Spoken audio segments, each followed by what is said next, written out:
Il est temps de poursuivre avec la culture qui, chez nous, est représentée par j'allais dire Christiane. Constance de Bonaventure. Bonjour Constance. C'est beaucoup plus élégant. Merci.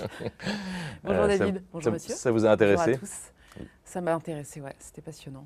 Bon. Sur un sujet différent, mais... On commence avec un livre maintenant de Michel Bernard, romancier, historien. Ça va vous intéresser, Christian Macarian.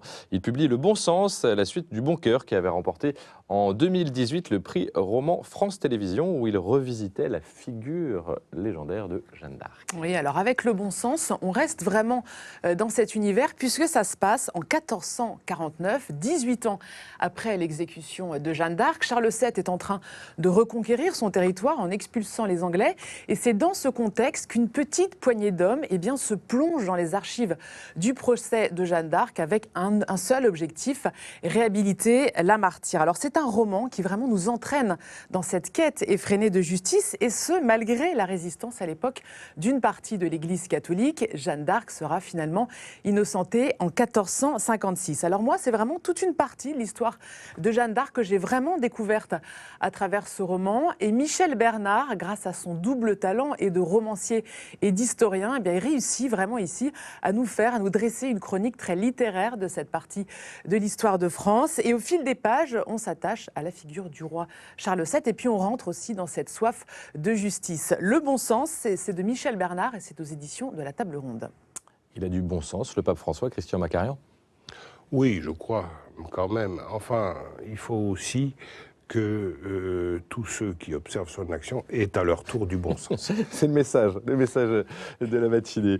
Une expo maintenant, Constance, exposition d'un grand artiste, Pierre Soulages, au Louvre, qu'on connaît entre autres pour ses sublimes vitraux de l'abbaye de Conques, qui est sur le chemin de Compostelle. Oui, alors c'est sans doute une très grande consécration pour cet artiste, pour ce peintre qui, je le rappelle, vient tout juste de célébrer ses 100 ans. Et alors, à l'occasion, il s'expose au Louvre. Alors c'est vraiment un parcours très chronologique de son œuvre. Ça commence en 1946 jusqu'à nos jours. Vous allez en voir quelques exemples à l'image. Alors on dit de Pierre Soulages qu'il est le peintre du noir. Et moi, ce que j'aime particulièrement chez lui, c'est que de ce noir, il arrive vraiment à faire ressurgir de la lumière et de la clarté. En fait, le noir, pour lui, devient un émetteur d'éclat. Et vraiment, moi, c'est ce qui me fascine dans son travail. Alors, il utilise plusieurs techniques pour ça. Soit, ça dépend des tableaux, c'est soit grâce à des contrastes, soit à des différences de texture ou encore à de la superposition. Et pour terminer, on va regarder ces grandes toiles que vous allez voir. Voilà, celles-ci, ce sont les dernières qu'il a peintes. Ce sont des panneaux verticaux, longs et étroits, et qui nous font immédiatement penser, pour ceux qui la connaissent évidemment, à cette magnifique abbaye de Conques. Soulages au Louvre, c'est jusqu'au 9 mars 2020 et je vous le recommande vivement. C'est comme dans les relations internationales, finalement, du noir surgit la lumière. Parfois, Christian Macarian quand même, faut l'espérer. Oui, et puis c'est l'illustration que l'utopie, c'est-à-dire l'art abstrait, peut avoir un effet sur chacun de nous. Une forme de conversion également.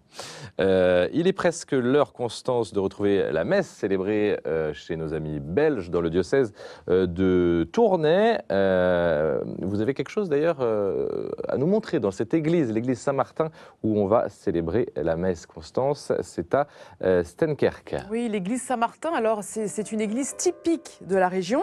Elle est en calcaire gris et elle a été très bien conservée puisqu'elle a été épargnée par les grandes guerres. Alors on va rentrer à l'intérieur de cette église.